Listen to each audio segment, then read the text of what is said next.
উত্তর কোরিয়ার সর্বোচ্চ নেতা কিম জং উন তার ব্রেইজেন স্বভাবের জন্য, মানে উদ্ধত ও নির্লজ্জভাবে সাহসী স্বভাবের জন্য সারা বিশ্বে পরিচিত। তিনি উত্তর কোরিয়াকে রিইনফোর্স করার লক্ষ্যে, মানে আরও শক্তিশালী ও মজবুত করার লক্ষ্যে প্রতিনিয়ত কাজ করে যাচ্ছেন।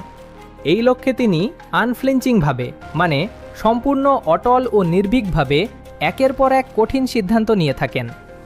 এর মধ্যে সবচেয়ে উল্লেখযোগ্য হল তার দেশের আর্সেনালে, মানে অস্ত্রভাণ্ডারে পারমাণবিক অস্ত্রের সংখ্যা ক্রমাগত বৃদ্ধি করা। কিমের মূলনীতি হল তার দেশ স্টার্ভভাবে, মানে কঠোর ও আপোষহীনভাবে সবসময় যুদ্ধের জন্য প্রস্তুত থাকবে।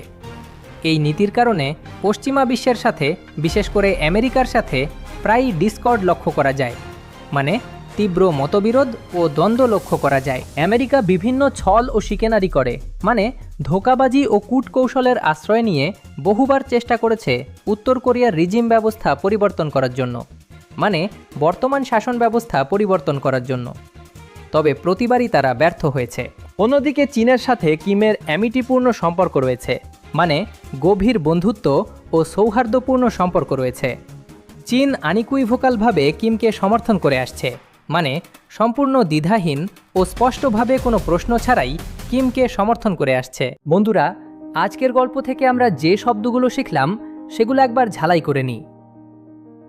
ব্রেইজেন, উদ্ধত বা নির্লজ্জভাবে সাহসী।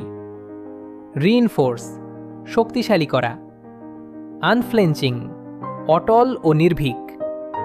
আর্সেনাল, অস্ত্র ভাণ্ডার। স্টার্ক, কঠোর ও আপোষহীন। ডিসকর্ড, মতবিরোধ ও দ্বন্দ্ব। শিকেনারি, ধোঁকাবাজি ও কূটকৌশল। রিজিম, শাসন ব্যবস্থা। অ্যামিটি, বন্ধুত্ব ও সৌহার্দ্য। আনিকুইভোকাল, সম্পূর্ণ দ্বিধাহীন ও স্পষ্ট।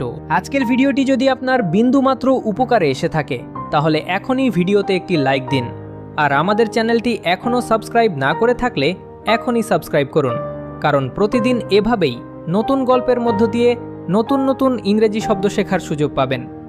দেখা হবে পরের পর্বে। আল্লাহ হাফেজ।